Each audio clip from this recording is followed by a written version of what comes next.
먼지가 쌓인 장롱 위 상자를 내리는 순간 나는 알았다. 오늘은 평범한 날이 아니라는 것을.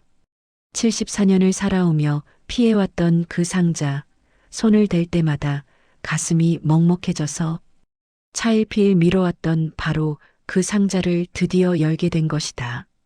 상자 안에는 오래된 앨범 한 권이 들어 있었다.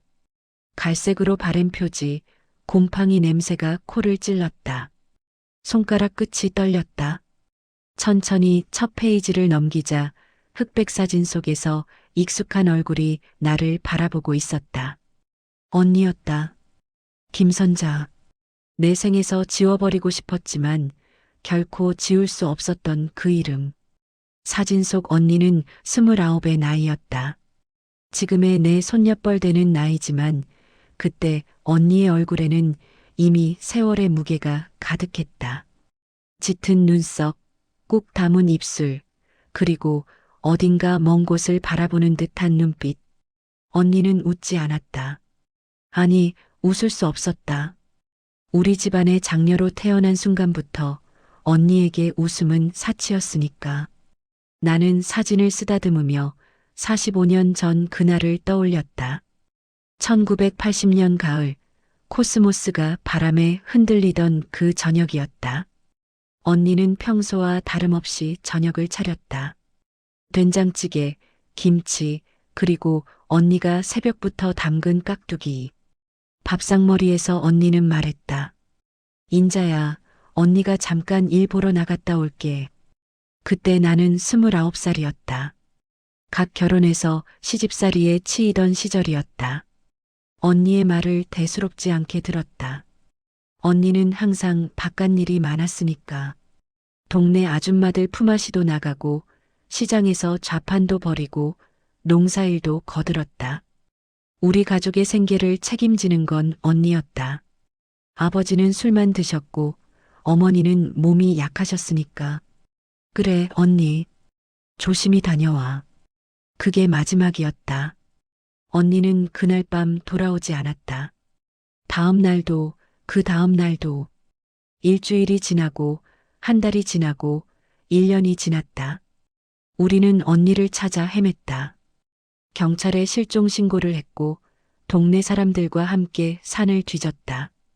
하지만 언니는 흔적도 없이 사라진 후였다. 처음 몇 년은 희망을 품었다. 언니가 어디선가 살아있을 거라고, 언젠가 돌아올 거라고 믿었다. 하지만 세월이 흐르면서 사람들의 입에서 나오는 말들이 달라지기 시작했다. 그 언니 말이야, 이미 세상 떠났다는 소문이 있어. 들리는 얘기로는 교통사고를 당했다던데? 아니야, 강에 빠져서 돌아가셨다는 말도 있어. 소문은 꼬리에 꼬리를 물었다. 확인되지 않은 죽음의 이야기들이 언니의 존재를 서서히 지워갔다. 가족들도 점점 언니 이야기를 꺼내지 않게 되었다. 아버지는 술이 더 늘었고 어머니는 언니 사진만 보면 울음을 터뜨렸다. 나도 견딜 수 없었다. 그래서 언니의 모든 것을 상자에 담아 장롱 위에 올려놓았다. 보지 않으면 아프지 않을 거라고 생각했다. 하지만 잊을 수 있었을까?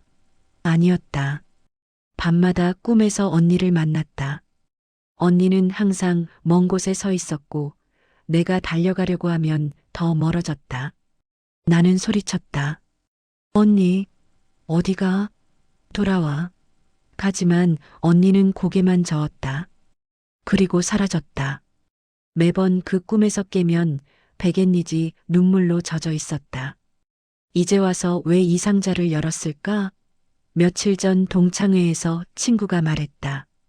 인자야, 우리 나이면 이제 정리할 때도 됐어. 후회 없이 살자. 그 말이 가슴에 박혔다. 정리. 그래, 나도 이제 정리해야 할 시간이 온 것이다. 언니와의 기억을, 그 아픔을, 그리고 죄책감을. 왜 죄책감이냐고? 나는 안다. 언니가 왜 혼자 모든 짐을 짊어졌는지. 우리를 위해서였다는 것을. 그런데 나는 뭘 했나? 시집살이가 힘들다고, 내 삶이 고달프다고, 언니에게 기댄 채 아무것도 하지 않았다. 언니가 사라진 후에야 그걸 깨달았지만 이미 늦었다. 앨범을 천천히 넘겼다. 어린 시절 언니와 내가 함께 찍은 사진이 나왔다. 6살의 나를 업고 있는 11살의 언니. 언니의 등은 이미 그때부터 굽어 있었다. 그 작은 몸으로 나를, 우리 가족을 짊어지고 있었다. 언니 미안해. 나도 모르게 중얼거렸다. 눈물이 흘러내렸다. 74년을 살며 수없이 흘렸던 눈물이지만 이 눈물은 달랐다. 이건 후회였다. 언니를 지키지 못한 것에 대한, 함께하지 못한 세월에 대한 깊은 후회. 창밖에서 바람이 불어왔다. 커튼이 흔들렸다. 그 순간 이상한 예감이 들었다. 뭔가 일어날 것 같은, 오랫동안 잠들어 있던 무언가가 깨어날 것 같은 느낌. 나는 사진을 꼭 쥐고 창밖을 바라봤다. 언니 어디 있어? 정말 이 세상에 없는 거야? 대답은 없었다. 다만 바람만이 내 물음을 씻고 어디론가 날아갔다. 하지만 나는 알지 못했다. 이 질문에 대한 답이 곧 내 눈앞에 나타나리라는 것을. 앨범을 덮은 지 사흘이 지났지만 마음은 여전히 무거웠다. 언니 생각을 하면 가슴 한쪽이 텅 빈 것처럼 허전했다. 그런데 오늘 아침 동네 경로당에 나갔다가 그 소문을 다시 듣게 되었다. 인자 씨, 그 언니 말이야. 진짜 돌아가신 거 맞지? 옆에 앉은 김할머니가 조심스럽게 물었다. 화투를 섞던 내 손이 멈췄다. 45년 동안 수도 없이 들었던 질문이었지만 여전히 대답하기 힘들었다. 글쎄요, 확실한 건 아무도 몰라요. 내가 힘없이 대답하자 건너편에 앉았던 박 할머니가 끼어들었다. 아니, 뭘 몰라. 이미 세상 떠났다는 말이 있잖아. 내가 그때 직접 들었다니까. 무슨 소리예요? 어디서 들었다고 그래요? 나는 화투짝을 내려놓으며 물었다. 박 할머니는 주변을 둘러보더니 목소리를 낮췄다. 그때 말이야, 80년대 초반이었나? 이웃 동네 사람이 그러는데 선자 씨랑 비슷하게 생긴 사람이 도시 어느 공사장에서 사고로 죽었다고 하더라고. 신원 확인도 안 된 채 공동묘지에 묻혔다나 뭐라나. 심장이 철렁 내려앉았다. 그 이야기는 처음 듣는 게 아니었다. 수십 년 전에도 비슷한 소문이 돌았었다. 하지만 확인할 방법이 없었다. 그 시절엔 신원 확인 시스템도 제대로 없었고 무연고 사망자가 부지기수였다. 그게 확실한 거예요? 확실하진 않지. 근데 그렇게 오래 소식이 없으면 뭐 그런 거 아니겠어? 박 할머니의 말에 다른 할머니들도 고개를 끄덕였다. 나는 아무 말도 할 수 없었다. 화투짝을 바라보며 숨을 깊이 들이마셨다. 인자 씨도 이제 그만 놓아줘야지. 45년이면 충분히 긴 시간 아니야? 누군가의 위로 섞인 말이 귓가에 맴돌았다. 놓아주라고? 어떻게? 확인도 없이 언니를 포기하라는 말인가? 경로당을 나와 집으로 돌아오는 길, 발걸음이 무거웠다. 골목길을 걷는데 저 앞에서 동네 아저씨 몇 명이 담배를 피우며 이야기를 나누고 있었다. 그들 곁을 지나치려는데 귀에 익은 이름이 들렸다. 김선자, 그 사람 진작에 죽었을 거야. 나는 걸음을 멈췄다. 이봐, 조용히 해. 동생이 저기 가는데. 아, 인자씨? 어쩌나? 근데 사실이잖아. 45년이나 됐는데 살아있으면 연락 한 번은 했겠지. 그러게. 아마 어디서 객사했을 거야. 그때 여자 혼자 집 나가면 무슨 일 당할지 모르는 시절이었으니까. 가슴이 답답했다. 숨이 막혔다. 나는 그들을 지나쳐 빠르게 걸었다. 집에 도착해 대문을 닫자마자 주저앉았다. 무릎에 힘이 풀렸다. 왜 모두들 언니가 죽었다고 단정하는 걸까? 시신을 본 사람도 없고 사망 신고가 접수된 것도 아닌데. 그저 오래 연락이 없다는 이유만으로 사람들은 언니를 죽은 사람 취급했다. 아니, 어쩌면 나도 그랬는지 모른다. 그래서 언니의 물건들을 상자에 넣어 치워버렸는지도. 엄마, 괜찮으세요? 마당에서 빨래를 널던 며느리가 놀라 다가왔다. 응, 괜찮아. 그냥 좀 피곤해서. 또 경로당에서 무슨 말 들으셨어요? 얼굴이 안 좋으세요. 며느리는 눈치가 빨랐다. 나는 고개를 저었다. 아무것도 아니야. 들어가 있을게. 방으로 들어와 이불을 덮었었지만 잠이 오지 않았다. 천장을 바라보며 생각했다. 정말 언니는 이 세상에 없는 걸까? 45년이라는 세월은 한 사람의 생사를 단정하기에 충분한 시간인가? 저녁 무렵 큰아들이 찾아왔다. 며느리가 뭔가 말을 한 모양이었다. 엄마, 이제 그만 잊으세요. 큰이모님 일은, 응? 45년이나 됐잖아요. 살아계셨으면 진작 연락 오셨을 거예요. 엄마도 이제 나이 드셨는데 그런 일로 마음 아파하지 마세요. 아들의 목소리는 다정했지만 그 말이 더 아팠다. 내 자식마저도 언니를 포기한 것이다. 내 이모는 그런 사람이 아니었어. 연락 못할 사정이 있었을 거야. 엄마, 그게 45년씩이나 되겠어요? 솔직히 말씀드리면 동네 사람들 말이 맞을 수도 있어요. 이모님은 아마 그만해. 나는 소리쳤다. 아들이 놀라 입을 다물었다. 나는 숨을 고르며 말했다. 확인도 안 된 일을 함부로 말하는 게 아니야. 내 이모는, 내 언니는 어딘가 살아계실 거야. 하지만 그 말을 하면서도 내 목소리는 떨리고 있었다. 정말 그럴까?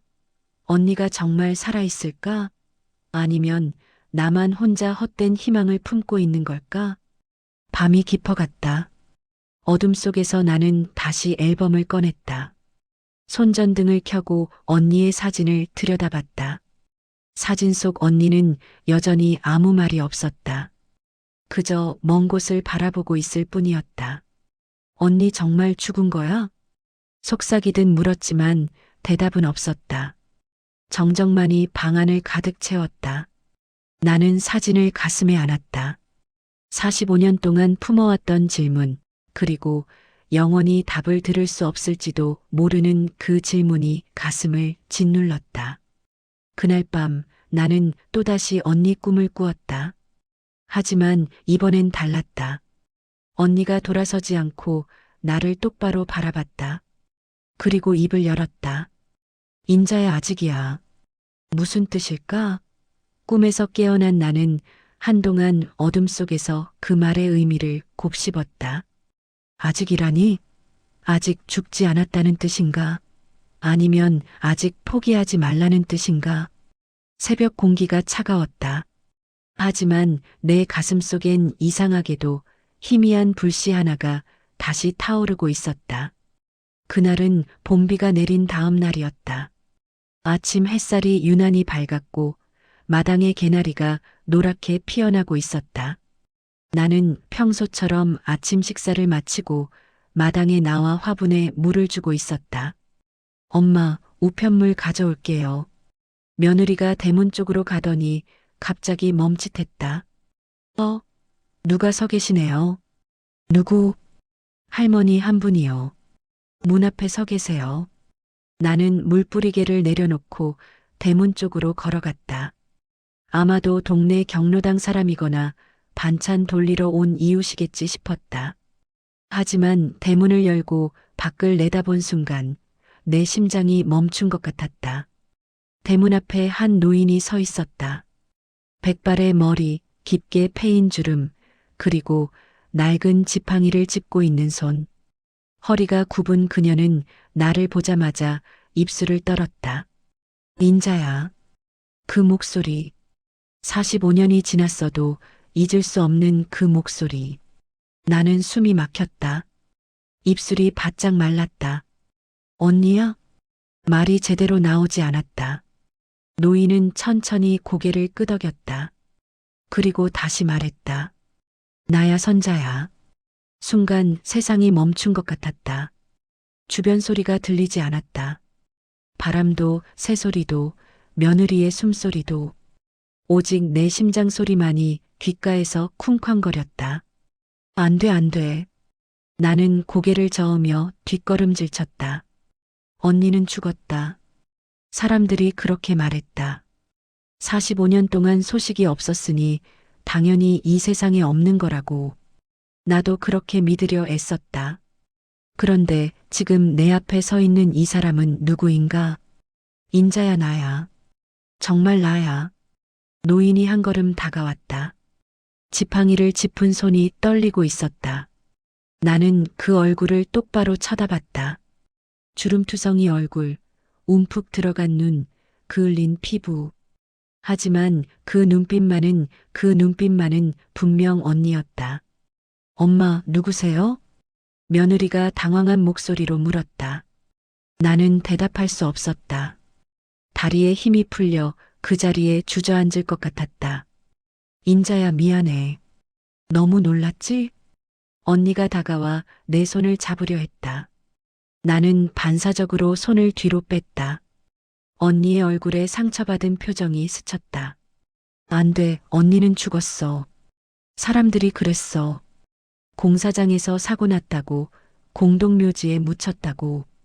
인자야, 그건 사실이 아니야. 나는 여기 살아서 왔어. 언니의 목소리가 떨렸다. 눈가에 눈물이 맺혔다. 그 눈물을 보는 순간 뭔가가 무너져 내렸다.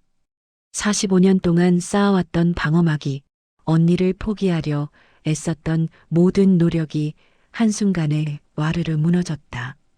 언니 진짜 언니야? 내 목소리도 떨렸다. 언니는 고개를 끄덕이며 울기 시작했다. 나도 모르게 눈물이 흘러내렸다. 어머, 엄마. 며느리가 놀라 나를 부축했다. 하지만 나는 며느리를 밀어내고 언니에게 다가갔다. 떨리는 손으로 언니의 얼굴을 만졌다. 거칠고 주름진 피부, 하지만 분명 살아있는 사람의 온기가 느껴졌다. 언니 정말 언니구나. 응인자야. 나야. 우리는 그렇게 대문 앞에서 한참을 서 있었다. 지나가던 동네 사람들이 궁금한 듯 쳐다봤지만 신경 쓰지 않았다. 며느리가 어찌할 바를 모르며 우리를 바라봤다. 들어오세요. 언니, 집에 들어와요. 나는 언니의 손을 잡았다. 언니의 손은 뼈만 앙상했다. 거칠고 굳은 살투성이었다. 이 손으로 45년 동안 무엇을 하며 살았을까? 생각만 해도 가슴이 찢어질 것 같았다. 며느리가 서둘러 방을 치우고 이불을 폈다. 언니는 지팡이를 짚고 천천히 방으로 들어왔다. 걸음걸이가 불편해 보였다. 무릎이 안 좋은 것 같았다. 앉으세요, 언니.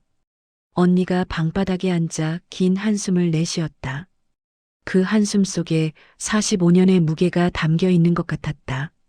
나는 언니 맞은편에 앉아 그 얼굴을 뚫어져라 쳐다봤다. 언니 어디 있었어요? 왜 연락 한 번 없었어요? 질문이 쏟아져 나왔다. 하지만 언니는 고개만 숙인 채 아무 말도 하지 않았다. 손가락으로 치맛자락을 만지작거릴 뿐이었다. 언니, 우리가 얼마나 찾았는지 알아요? 경찰에도 신고하고 동네 사람들이랑 산을 다 뒤졌어요. 아버지는 술만 드셨고 어머니는 언니 이름만 불러도 울었어요. 언니의 어깨가 떨렸다. 눈물이 뚝뚝 떨어져 치마를 적셨다. 미안해, 정말 미안해. 미안하다고요? 언니 45년이에요. 45년. 우리는 언니가 죽은 줄 알았어요. 내 목소리가 커졌다. 며느리가 부엌에서 놀란 듯 이쪽을 쳐다봤다. 나는 숨을 고르려 애쓰며 다시 물었다. 대체 무슨 일이 있었던 거예요? 왜 45년 동안 소식 한 번 없었어요? 언니는 여전히 고개를 들지 못했다. 한참을 망설이다가 가늘게 속삭였다. 말할 수가 없어서 돌아올 수가 없어서. 무슨 소리예요? 무슨 일이 있었길래? 인자야. 언니가 천천히 고개를 들었다. 그 눈빛엔 두려움이 가득했다. 그리고 슬픔이 있었다. 너무나 깊은 슬픔. 내가 할 말이 많아. 근데 지금은 조금만 쉬게 해줘. 너무 오래 걸어왔어. 언니의 목소리가 힘없이 떨렸다. 나는 더 이상 다그칠 수가 없었다. 언니의 얼굴에는 피로가 가득했고 몸 전체에서 지친 기운이 느껴졌다. 알았어요, 언니. 일단 좀 쉬어요. 며느리가 따뜻한 차를 가져왔다. 언니는 떨리는 손으로 찻잔을 받아 한 모금 마셨다. 그리고 다시 고개를 숙였다. 나는 창밖을 바라봤다. 개나리가 바람에 흔들리고 있었다. 봄이 왔다. 그리고 언니도 돌아왔다. 45년 만에. 하지만 왜일까? 기쁨보다 두려움이 더 컸다. 언니의 눈빛 속에 담긴 그 무언가가 나를 불안하게 만들었다. 언니는 무엇을 숨기고 있는 걸까? 45년 동안 대체 무슨 일이 있었던 걸까? 언니가 우리 집에 머문 지 이틀이 지났다. 이틀 동안 언니는 거의 말이 없었다. 밥을 먹을 때도 마당에 나와 햇볕을 쬐을 때도 그저 멍하니 어딘가를 바라볼 뿐이었다. 마치 영혼이 빠져나간 사람 같았다. 엄마, 저분 정말 큰 이모님 맞으세요? 며느리가 조심스럽게 물었다. 설거지를 하던 내 손이 멈췄다. 그럼 누구겠어? 내가 내 언니를 못 알아보겠니? 아니, 그게 아니라 너무 말씀이 없으셔서요. 뭔가 무서운 일이라도 있으셨던 것 같아요. 며느리의 말이 맞았다. 언니는 분명 무언가를 두려워하고 있었다. 밤에 자다가도 깜짝깜짝 놀라 깨어났고 대문 밖에서 소리가 나면 온몸을 떨었다. 누군가에게 쫓기는 사람처럼. 언니, 좀 드세요. 점심상을 들고 언니 방에 들어갔다. 언니는 창밖을 내다보고 있었다. 내가 들어와도 고개를 돌리지 않았다. 언니, 응, 밥 먹어요. 아침도 거의 안 드셨잖아요. 언니가 천천히 돌아앉았다. 상을 받아들고는 젓가락을 들었지만 제대로 먹지 못했다. 몇 번 입으로 가져가다가 그대로 내려놓기를 반복했다.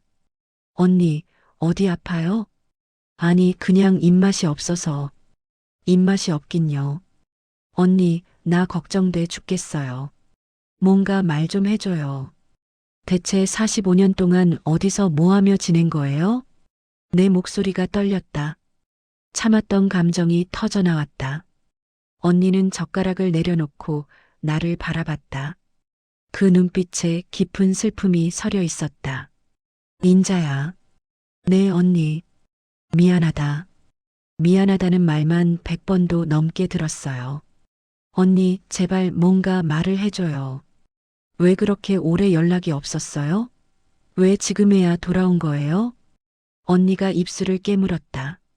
한참을 망설이다가 천천히 입을 열었다. 인자야, 내가 할 말이 많아. 정말 많아. 근데 뭐예요? 말하기가 두려워. 두렵다고요? 언니, 나 동생이에요. 뭐가 두려워요? 언니의 눈에 눈물이 고였다. 손을 떨며 내 손을 잡았다. 그 손이 얼음장처럼 차갑고 떨리고 있었다. 인자야, 내가 돌아오면 너희한테도 위험이 올까봐. 위험? 무슨 위험이요? 내가 45년 동안 도망 다닌 이유가 있어. 심장이 쿵 내려앉았다. 도망이라니? 언니는 누군가로부터 도망치고 있었던 건가? 언니, 누구한테 도망친 거예요? 무슨 일이 있었던 거예요? 지금은 아직은 말할 수가 없어. 미안해. 언니. 나는 소리쳤다. 언니가 움찔했다. 나는 숨을 고르며 다시 말했다. 언니, 45년 동안 기다렸어요. 언니가 어디서 뭐하며 사는지, 살아있기나 한 건지. 매일 밤 잠 못 이루며 궁금해했어요. 그런데 이렇게 돌아와서는 아무 말도 안 해주면 어떡해요? 언니가 고개를 떨구었다. 어깨가 들썩였다. 울고 있는 것이었다. 미안해, 정말 미안해, 인자야. 나도 너무 힘들었어. 나는 언니를 안았다. 뼈만 앙상한 언니의 몸이 내 품에서 떨렸다. 45년 동안 이 몸으로 무슨 일을 겪었을까? 생각만 해도 눈물이 났다. 언니 괜찮아요. 천천히 말해줘요. 내가 기다릴게요. 한참을 그렇게 안고 있다가 언니가 천천히 몸을 뗐다. 눈물을 닦으며 말했다. 인자야, 하나만 약속해줘. 뭐예요? 내가 말할 준비가 될 때까지 다른 사람한테는 내가 여기 있다는 걸 말하지 마. 왜요? 동네 사람들은 이미 언니 본 사람들 있어요. 그래도 제발. 특히 경찰이나 관공서에는 절대 알리지 마. 약속해줘. 언니의 목소리에 절박함이 묻어났다. 나는 고개를 끄덕일 수밖에 없었다. 알았어요. 약속할게요. 그날 저녁 언니는 일찍 잠자리에 들었다. 나는 부엌에 앉아 차를 마시며 생각에 잠겼다. 며느리가 옆에 앉았다. 엄마, 제 생각엔 큰 이모님이 뭔가 큰 일을 겪으신 것 같아요. 나도 그렇게 생각해. 혹시 범죄에 연루되신 건 아닐까요? 뭐? 나는 깜짝 놀라 며느리를 쳐다봤다. 며느리가 조심스럽게 말을 이었다. 그렇게 도망 다녔다고 하시잖아요. 경찰에도 알리지 말라고 하시고 뭔가 숨기시는 게 있는 것 같아요. 그런 소리 하지 마. 내 언니는 그런 사람 아니야. 알아요. 근데 엄마도 걱정되시잖아요. 저도 걱정돼요. 큰 이모님이 우리 집에 계시는데 혹시 무슨 일이라도 생기면. 며느리의 말에 가슴이 답답해졌다. 나도 불안했다. 언니가 왜 그렇게 두려워하는지, 무엇을 숨기고 있는지, 45년 동안 대체 무슨 일이 있었던 건지. 한밤중이었다.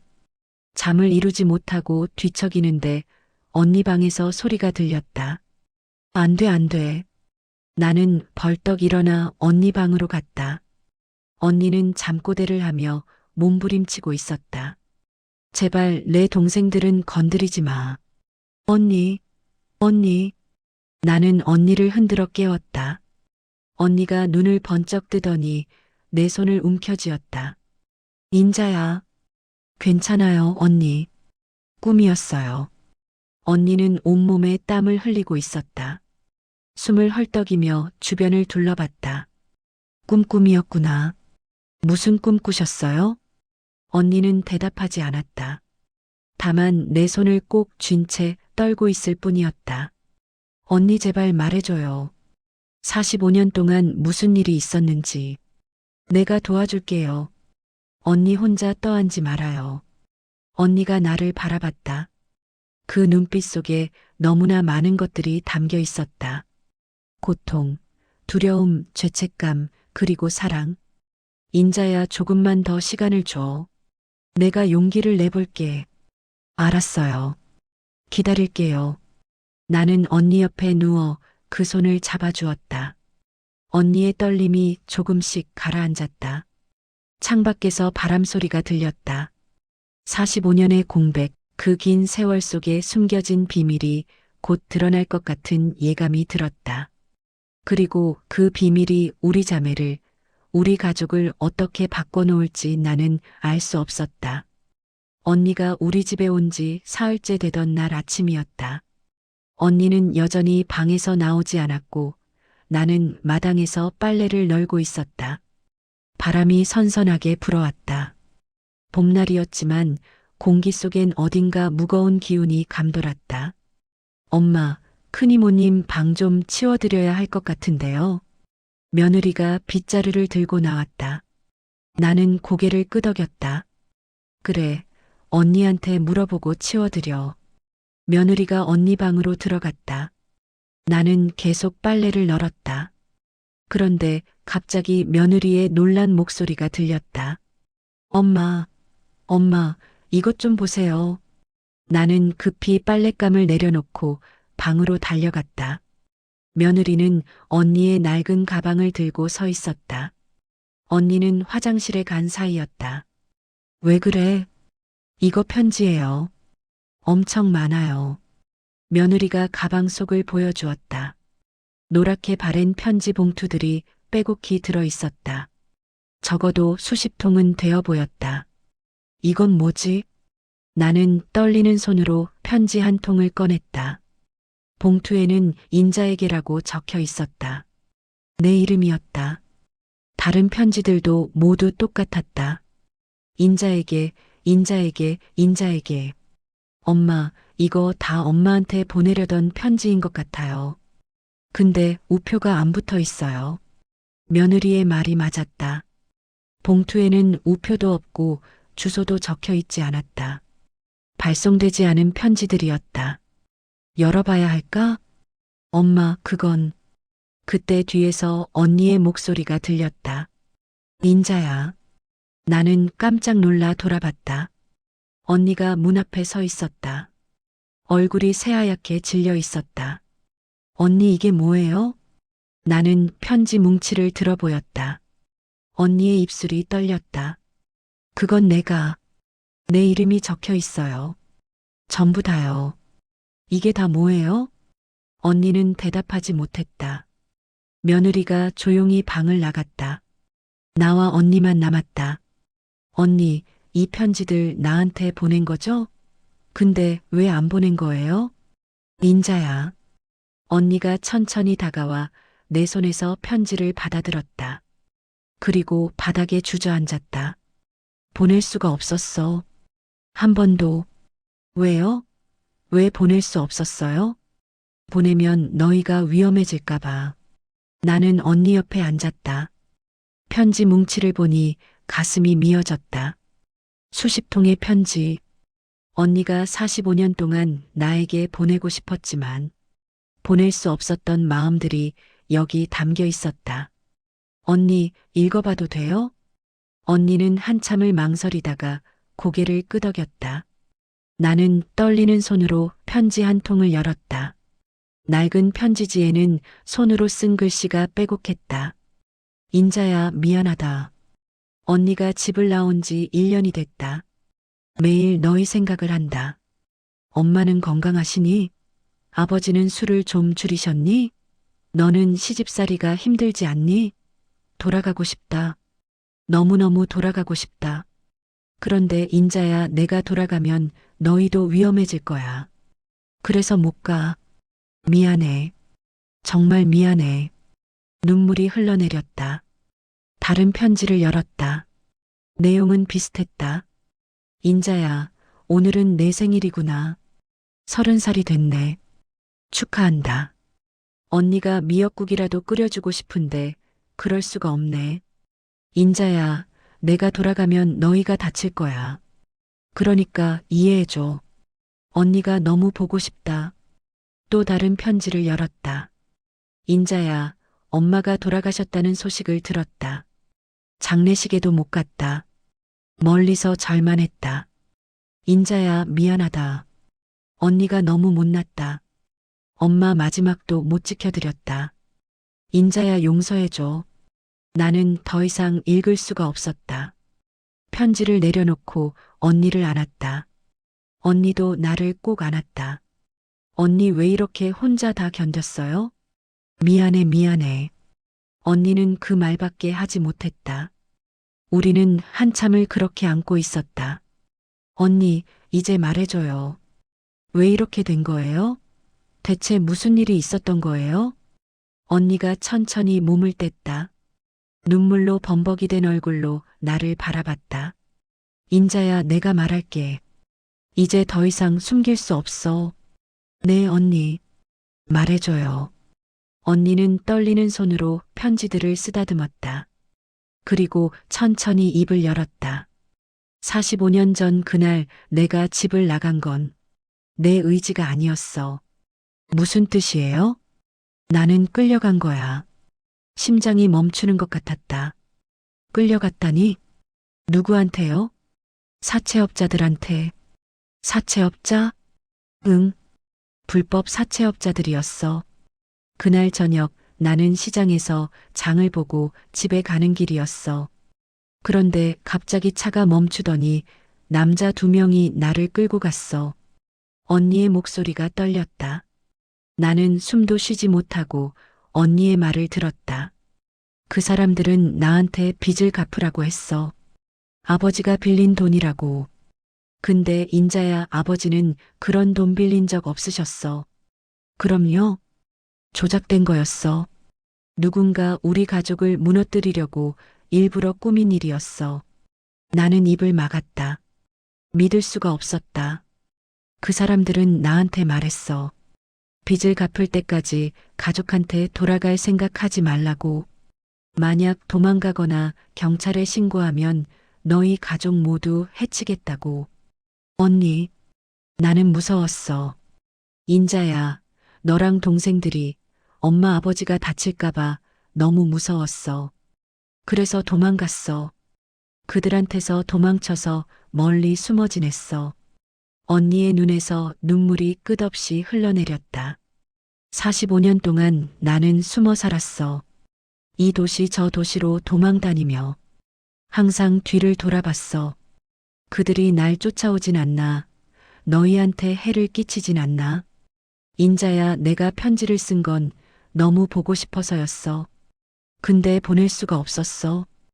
혹시라도 그 편지 때문에 너희가 위험해질까봐. 나는 언니를 다시 안았다. 가슴이 찢어지는 것 같았다. 45년 동안 언니가 겪은 고통이, 두려움이, 외로움이 느껴졌다. 언니 이제 괜찮아요. 이제 여기 있어요. 내가 지켜줄게요. 인자야 고마워. 정말 고마워. 우리는 편지 뭉치를 사이에 두고 한참을 울었다. 발송되지 못한 45년의 마음들이 마침내 전해진 순간이었다. 편지를 본 후 이틀이 지났다. 언니는 조금씩 마음을 열기 시작했다. 하지만 여전히 무언가를 숨기고 있는 것 같았다. 밤마다 악몽에 시달렸고 낮에도 대문 밖 소리에 예민하게 반응했다. 언니, 오늘은 날씨도 좋은데 밖에 좀 나가요. 아니야, 집에 있을래. 왜요? 햇볕도 쬐고 바람도 쐬면 좋잖아요. 인자야. 언니가 나를 바라봤다. 그 눈빛에 두려움이 가득했다. 밖에 나가면 누가 날 볼까봐. 누가요? 언니, 지금도 그 사람들한테 쫓기고 있어요? 언니는 고개를 숙였다. 한참을 망설이던 언니가 천천히 입을 열었다. 인자야, 앉아. 이제 다 말할게. 심장이 쿵 내려앉았다. 나는 언니 맞은편에 앉았다. 언니는 떨리는 손으로 차를 한 모금 마셨다. 그날 밤 사채업자들한테 끌려간 후 나는 어느 창고에 갇혔어. 그들은 나한테 말했어. 2천만 원을 갚으라고. 2천만 원이요? 그때 2천만 원이면 엄청난 돈이었지. 우리 집 서너 채 값이었어. 나는 울면서 말했어. 우리 아버지는 그런 돈 빌린 적 없다고. 이건 잘못됐다고. 근데 그들은 차용증을 보여줬어. 아버지 도장이 찍혀 있었어. 하지만 언니가 말했잖아요. 조작된 거라고. 맞아. 나중에 알았어. 그 차용증은 가짜였어. 아버지 도장을 훔쳐서 만든 거였어. 나는 주먹을 불끈 쥐었다. 분노가 치밀어 올랐다.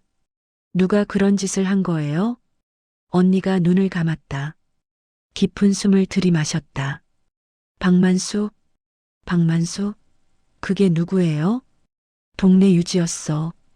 땅도 많이 가지고 있고 사업도 하던 사람이었지. 그 사람을 내가 알아요? 모를 거야. 우리 집이랑은 상관없는 사람이니까. 근데 언니가 말을 멈췄다. 입술을 깨물며 망설였다. 근데 뭐예요, 언니? 그 사람이 아버지한테 원한이 있었어. 원한? 젊은 시절 이야기야. 아버지가 20살 때 박만수도 같은 나이였대. 둘 다 같은 여자를 좋아했던 거야. 나는 깜짝 놀라 언니를 쳐다봤다. 설마 엄마요? 언니가 고개를 끄덕였다. 그래, 엄마였어. 엄마는 아버지를 택했고 박만수는 그걸 평생 잊지 못했던 거야. 그리고 복수할 기회를 노렸어. 우리 가족을 무너뜨리는 걸로. 미친 사람이네요. 그게 무슨. 인자야, 진정해. 더 들어봐. 언니가 내 손을 잡았다. 나는 숨을 고르며 언니를 바라봤다. 박만수는 사채업자들을 고용했어. 그리고 가짜 차용증을 만들어서 나를 끌고 간 거야. 목적은 하나였어. 우리 가족을 파탄내는 거. 그럼 언니는 어떻게 된 거예요? 나는 도망쳤어. 어떻게요? 일주일 동안 창고에 갇혀 있다가 틈을 봐서 도망쳤어. 밤에 경비가 졸 때 창문을 부수고 나왔어. 언니가 손목을 쓰다듬었다. 거기에 오래된 흉터가 있었다. 나는 그제야 그 흉터의 의미를 알았다. 유리에 베인 거예요? 응, 많이 다쳤어. 병원에도 못 가고 혼자 치료했어. 한동안은 손을 제대로 쓸 수도 없었어. 눈물이 흘러내렸다. 언니가 겪은 고통이 얼마나 컸을까. 도망친 후에는요? 서울로 올라갔어. 거기서 숨어 지냈어. 공장에서 일하고 식당에서 설거지하고 이름도 바꿨어. 이름을요? 응. 김선자라는 이름을 버리고 다른 이름으로 살았어. 그렇게라도 해야 그들이 날 찾지 못할 것 같았거든. 언니 그럼 지금까지 계속 다른 이름으로 산 거예요? 언니가 고개를 끄덕였다. 45년 동안 나는 김선자가 아니었어. 박순희, 이영자, 최금순 여러 이름으로 살았어. 주민등록도 없이 그냥 떠돌이처럼. 가슴이 찢어질 것 같았다. 언니는 자신의 이름까지 버려야 했던 것이다. 그 사람들이 계속 쫓아왔어요? 처음 몇 년은 그랬어. 가끔 뒤에서 누가 따라오는 것 같았어. 그래서 계속 이사 다녔어. 서울, 부산, 대구, 광주 전국을 떠돌았어. 언니 혼자서요? 응, 혼자였어. 결혼은요? 아이는요? 언니가 쓴웃음을 지었다. 결혼? 할 수 없었지. 내 신분을 밝힐 수도 없고 누구한테도 내 과거를 말할 수 없었어. 그리고 인자야. 언니의 목소리가 떨렸다. 나는 항상 생각했어. 내가 행복해질 자격이 있나?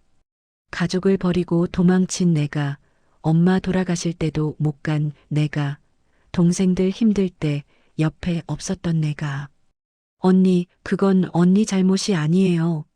알아. 머리로는 알아.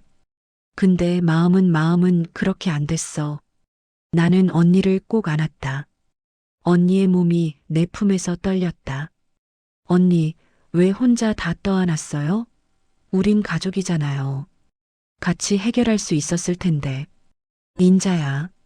언니가 나를 밀어내고 내 얼굴을 마주봤다. 눈물로 범벅이 된 얼굴이었지만 그 눈빛은 단호했다. 가족이니까 너희만큼은 지키고 싶었어. 그 사람들이 너희한테 손 떼는 걸 절대 볼 수 없었어. 내가 사라지면, 내가 없으면 적어도 너희는 안전할 거라고 생각했어. 하지만 언니, 나는 장녀야. 언니야. 동생들 지키는 게 내 역할이었어. 비록 이런 방식이었지만 나는 더 이상 말할 수 없었다. 언니의 희생이, 사랑이, 그 모든 것이 너무나 무거웠다. 언니 그럼 왜 지금 돌아온 거예요? 언니가 잠시 침묵했다. 창밖을 바라보며 천천히 말했다. 박만수가 작년에 세상을 떠났어. 뭐라고요? 신문에서 부고를 봤어. 그래서 이제야 돌아올 수 있었어. 더 이상 그 사람이 너희한테 해를 끼칠 수 없으니까. 언니, 인자야 미안해. 정말 미안해. 이제야 아무 죄책감 없이 너를 보러 올 수 있었어. 우리는 한참을 안고 울었다. 45년 동안 숨겨졌던 진실이 마침내 드러난 순간이었다. 그리고 그 진실은 너무나 아프고 슬펐다. 언니의 고백을 듣고 나는 한동안 아무 말도 할 수 없었다.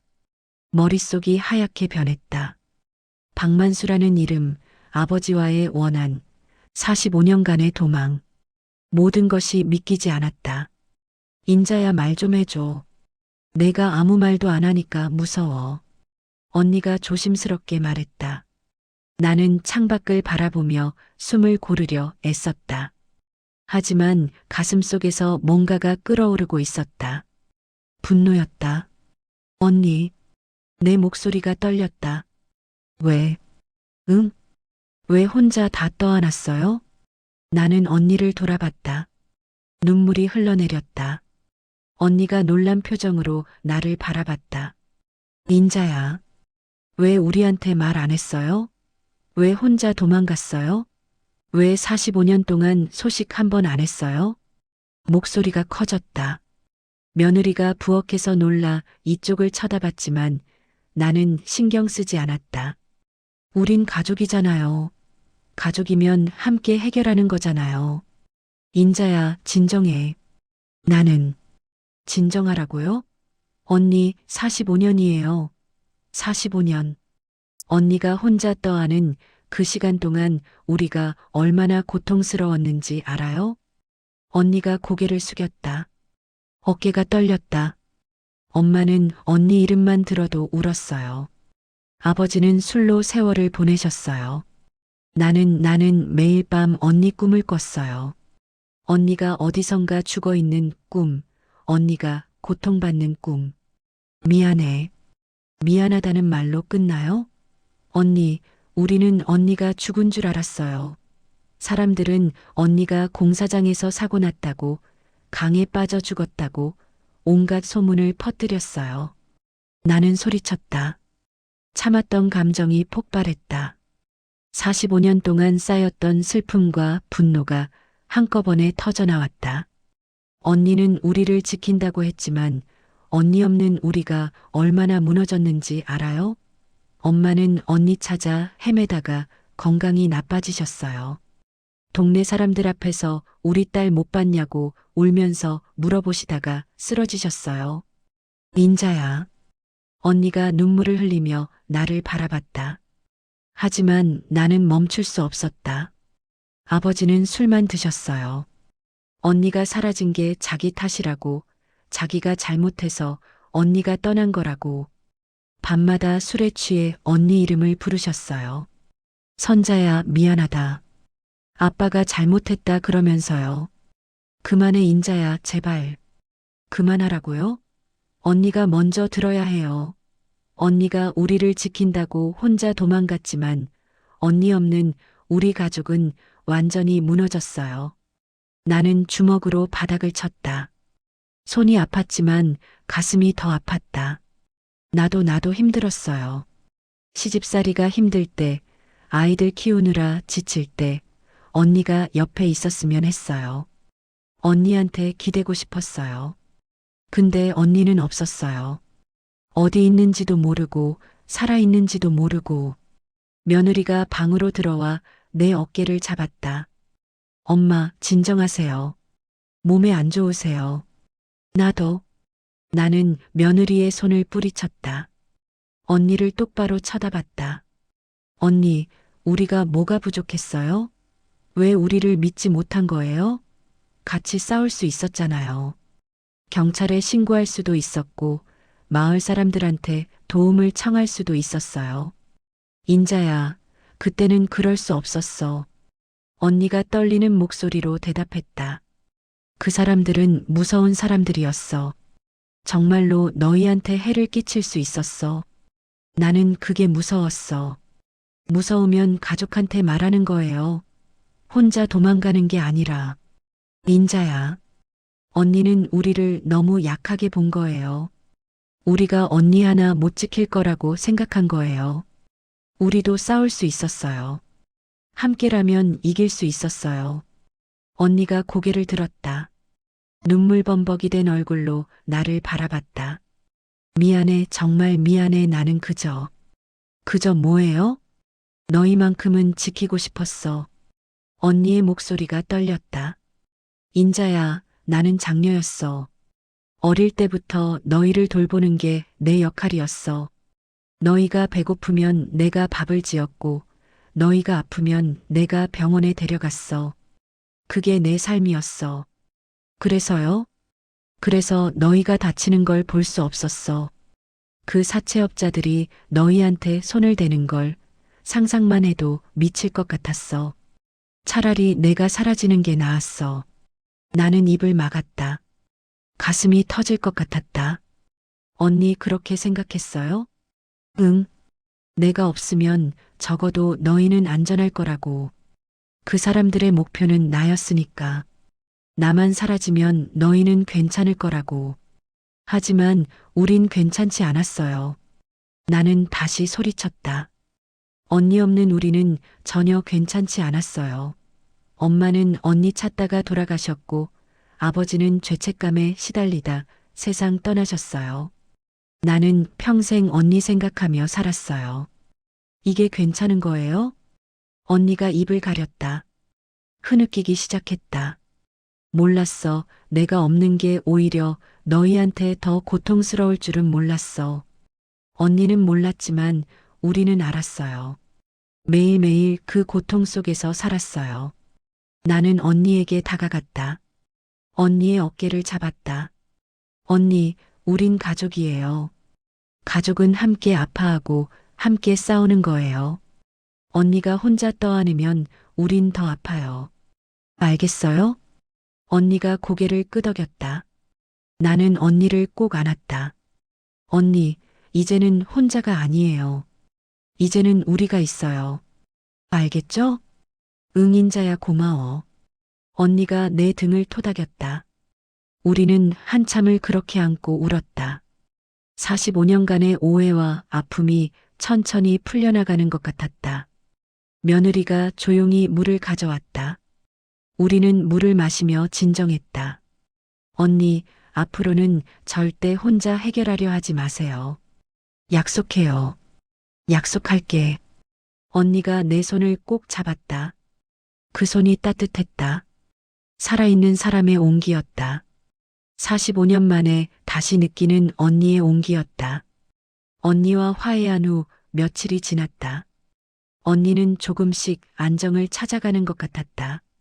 밤에도 악몽을 덜 꾸었고 대문 밖 소리에도 예전만큼 놀라지 않았다. 하지만 나는 여전히 뭔가 찜찜한 기분을 떨칠 수 없었다. 엄마, 박만수라는 사람 아세요? 어느 날 저녁 큰아들이 찾아와 물었다.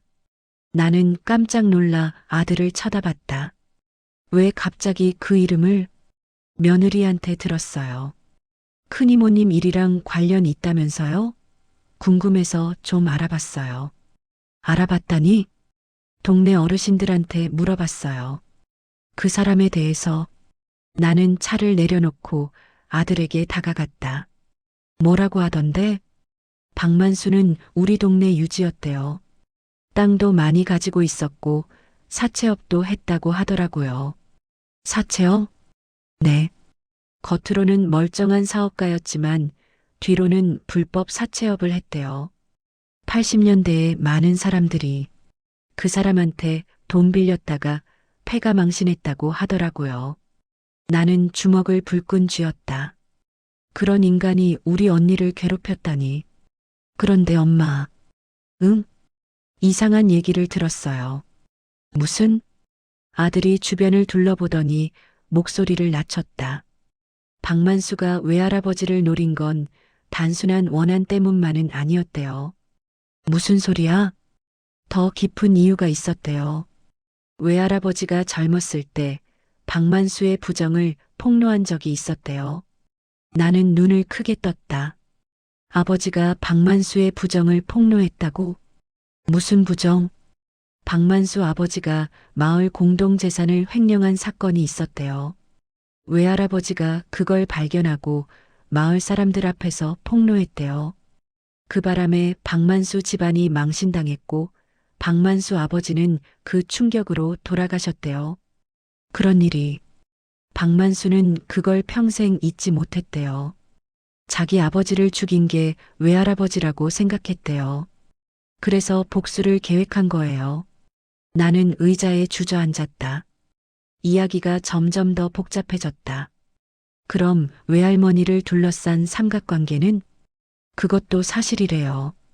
하지만 진짜 이유는 그게 아니었던 거죠. 그건 표면적인 이유였고, 진짜는 아버지에 대한 복수였대요. 세상에. 나는 머리를 감쌌다. 박만수라는 인간이 얼마나 집요하고 악랄했는지 알 것 같았다. 그리고 엄마, 또 뭐가 있니? 박만수는 큰이모님만 노린 게 아니었대요. 뭐? 우리 집안을 완전히 무너뜨리려고 했대요. 큰이모님을 납치한 건 시작이었고, 그 다음엔 외할아버지 사업을 방해했대요. 외할아버지가 하려던 양계장 사업, 기억하세요? 응, 실패했지. 그것도 박만수가 뒤에서 조종한 거래요. 자금을 대주기로 한 사람들한테 압력을 넣어서 모두 손을 떼게 만들었대요. 나는 입을 막았다. 아버지의 양계장 사업이 실패한 건 80년대 초반이었다. 그때 우리 집안 형편이 완전히 기울었다. 그뿐이 아니에요. 외할아버지가 술을 많이 드신 것도 그 때문이었대요. 사업 실패하고 큰딸은 사라지고 그 모든 게 자기 탓이라고 생각하신 거죠. 그 모든 게 박만수 짓이었다는 거니? 네. 치밀하게 계획한 거예요. 우리 집안을 서서히 무너뜨리는 거. 그게 그 사람의 복수였던 거예요. 나는 눈물이 났다. 분노와 슬픔이 뒤섞였다. 우리 가족이 겪은 모든 고통이 한 사람의 비뚤어진 복수심 때문이었다니. 언니한테 말해야겠다.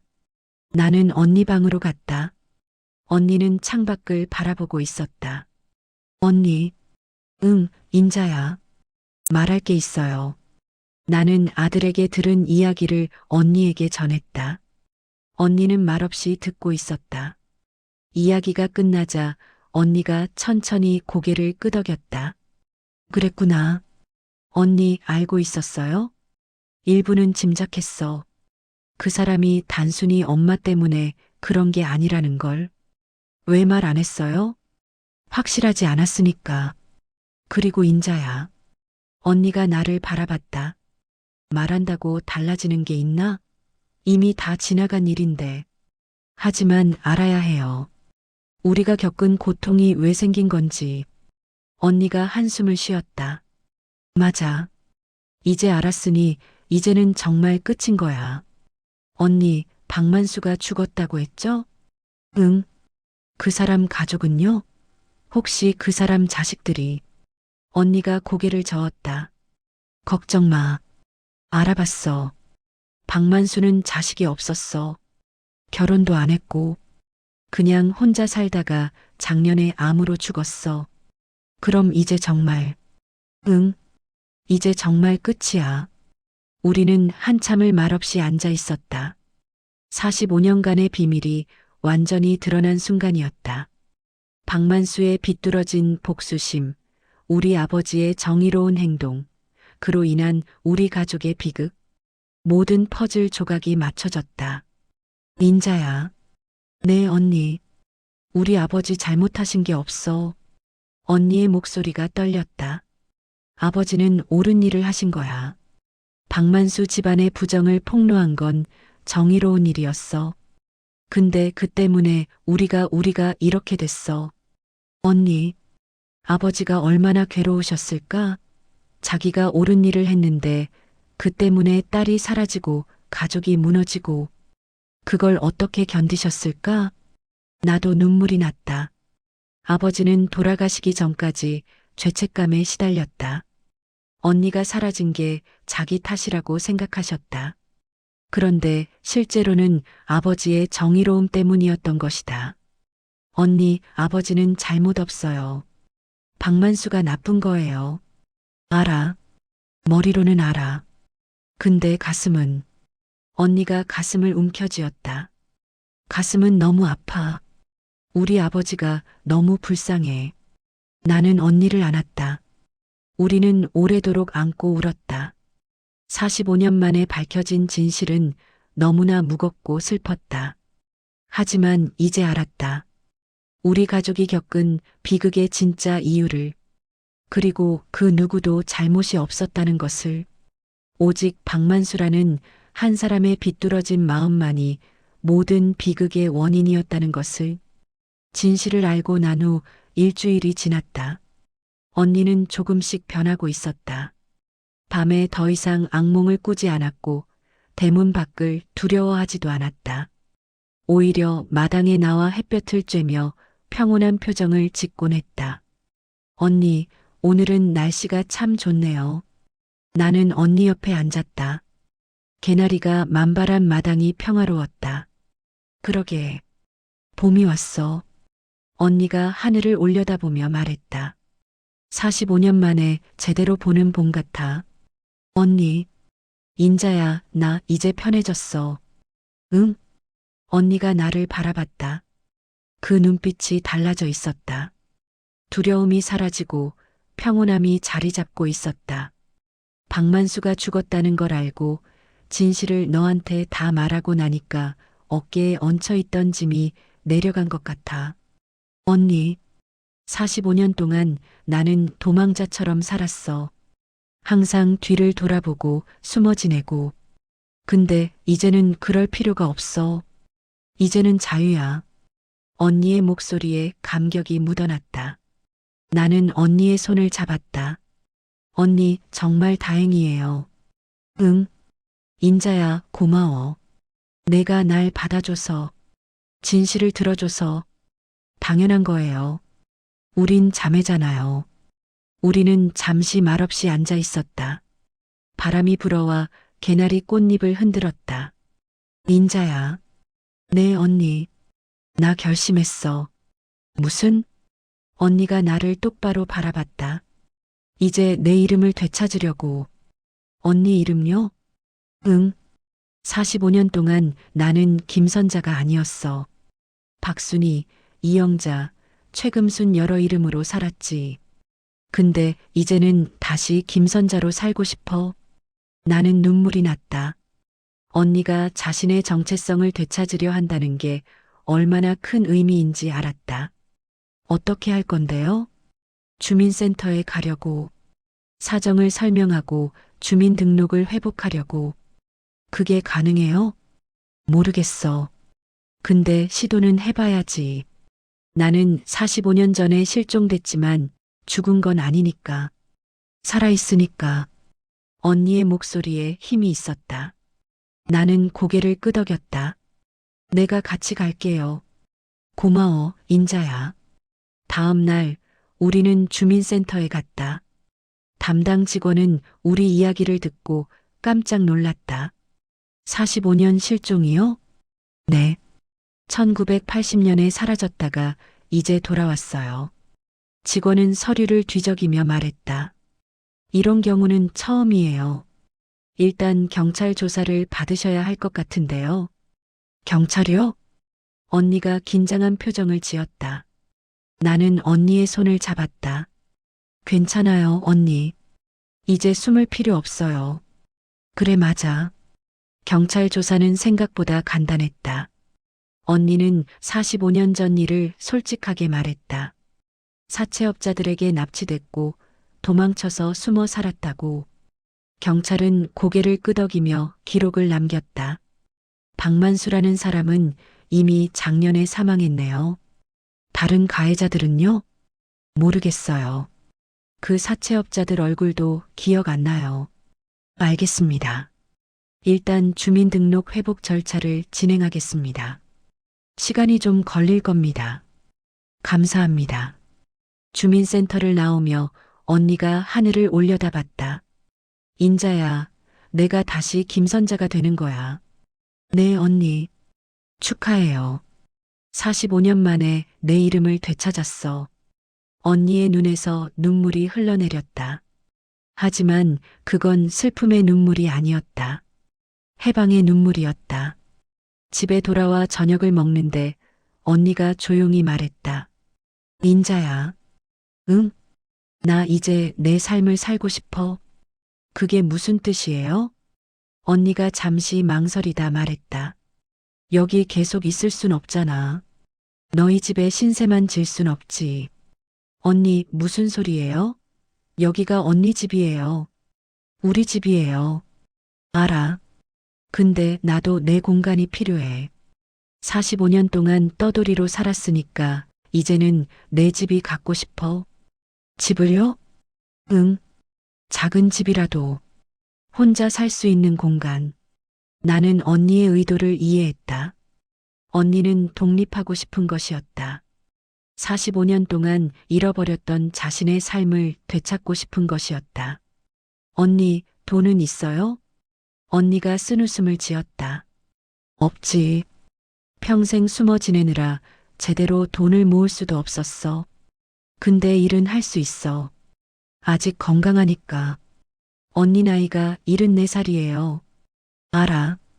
근데 포기하고 싶지 않아. 나도 당당하게 살고 싶어. 나는 한참을 생각했다. 그리고 결심했다. 언니, 우리 집 옆 빈집 알죠? 응, 최 씨 집? 네. 최 씨 할머니가 요양원 가셔서 비어 있어요. 월세로 내놓았는데 우리가 그 집을 얻어요. 인자야, 그건 내가 도와줄게요. 월세는 내가 낼 테니까 언니는 거기서 편히 지내요. 그리고 용돈 벌고 싶으면 경로당에서 봉사 같은 거 하면 되잖아요. 인자야. 언니의 눈에 눈물이 고였다. 나한테 신세를 또 지는 거네. 무슨 소리예요? 우리 자매잖아요. 45년 동안 못 해준 거 지금이라도 하는 거예요. 언니가 내 손을 꼭 잡았다. 고마워, 인자야. 정말 고마워. 천만에요, 언니.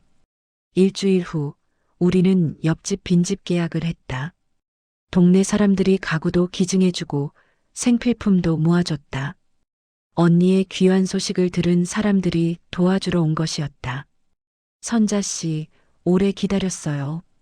돌아와줘서 고마워요. 사람들의 따뜻한 환대에 언니는 눈물을 흘렸다. 나도 눈물이 났다. 45년 만에 언니가 정말로 고향에 돌아온 것이었다. 이사한 날 저녁, 언니의 새 집에서 우리는 차를 마셨다. 인자야, 나 행복해. 정말요? 응. 내 이름도 되찾았고, 내 집도 생겼고, 무엇보다 너랑 다시 함께 할 수 있어서 나도 행복해요, 언니. 창밖으로 별이 보였다. 45년간의 긴 방황이 끝나고 언니는 마침내 집으로 돌아왔다. 언니가 옆집에 이사한 지 한 달이 지났다. 매일 아침 언니는 내 집 대문을 두드리며 인사를 했고 우리는 함께 아침을 먹었다. 저녁에도 마찬가지였다. 45년 동안 잃어버렸던 시간을 조금씩 채워가고 있었다. 인자야, 오늘 날씨 정말 좋다. 어느 이른 새벽 언니가 내 방문을 두드렸다. 시계를 보니 새벽 5시였다. 언니, 이 시간에 왜요? 일출 보러 가자. 우리 둘이. 일출이요? 응. 45년 만에 동생이랑 같이 보고 싶어. 나는 옷을 입고 언니와 함께 마을 뒷산으로 올라갔다. 아직 어둠이 남아 있었지만 동쪽 하늘이 조금씩 밝아오고 있었다. 여기서 보면 되겠다. 언니는 바위에 앉았다. 나도 옆에 앉았다. 우리는 말없이 하늘을 바라봤다. 인자야. 응, 언니. 고마워. 또 고맙다고 하네. 몇 번째예요? 100번을 해도 모자라. 내가 날 받아준 거 평생 잊지 못할 거야. 언니, 우린 자매잖아요. 맞아. 자매야. 언니가 내 손을 잡았다. 그 손이 따뜻했다. 살아있는 사람의 온기였다. 하늘이 점점 밝아졌다. 붉은 빛이 산 너머로 번지기 시작했다. 새들이 지저귀기 시작했다. 세상이 깨어나고 있었다. 인자야, 저거 봐. 언니가 손가락으로 가리켰다. 태양이 천천히 고개를 내밀고 있었다. 붉고 둥근 태양이 산 너머로 떠오르고 있었다. 와, 나는 감탄했다. 언니도 눈을 떼지 못하고 바라봤다. 45년 만에 제대로 보는 것 같아. 일출을. 언니, 그동안은 항상 도망 다녔으니까 해 뜨는 걸 볼 여유도 없었어. 그냥 살아남는 것만으로도 버거웠어. 언니의 목소리가 떨렸다. 근데 이제는 달라. 이렇게 너랑 같이 앉아서 해 뜨는 걸 볼 수 있어. 이게 얼마나 행복한 건지 몰라. 나는 언니의 어깨에 머리를 기댔다. 언니, 우리 앞으로 매일 같이 보자. 일출. 그래, 좋아. 매일은 힘들어도 자주 보자. 태양이 완전히 떠올랐다. 세상이 환해졌다. 마을이, 들판이, 산이 모두 햇살에 물들었다. 인자야. 응? 우리 이제 45년 잃어버린 시간을 채우자. 어떻게요? 함께 사는 거야. 물론 각자 집은 따로지만 매일 같이 밥 먹고, 같이 산책하고, 같이 이야기하고, 그러면서 조금씩 채워가는 거야. 좋아요, 언니. 그리고 인자야. 언니가 나를 바라봤다.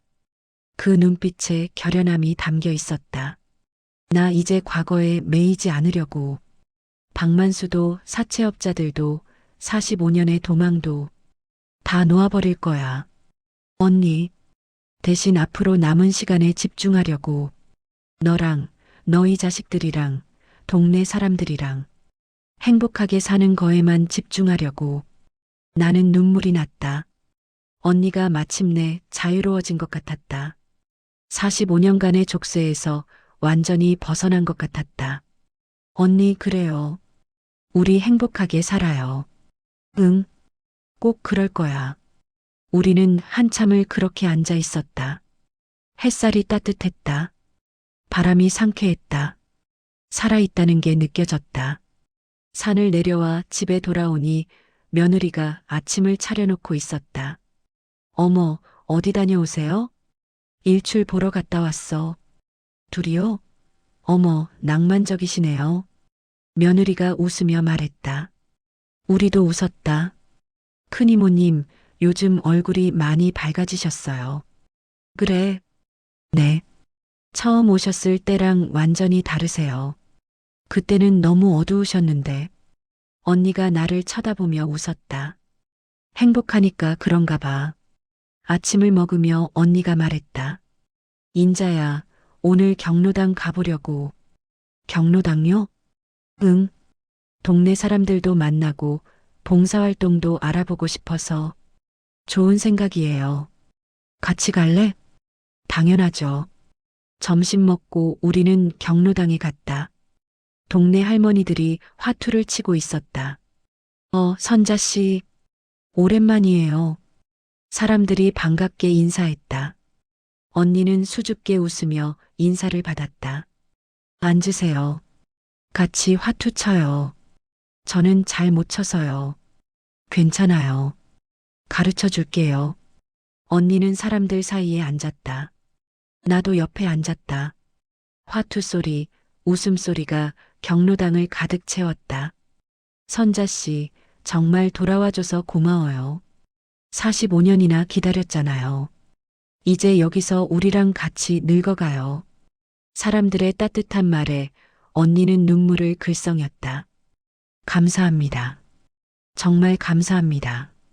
저녁 때 집에 돌아와 마당에 앉았다. 노을이 지고 있었다. 언니, 오늘 하루 어땠어요? 좋았어. 정말 좋았어. 경로당 사람들 좋죠? 응. 다들 날 받아줘서 고마워. 언니가 하늘을 올려다봤다. 인자야, 있잖아. 응?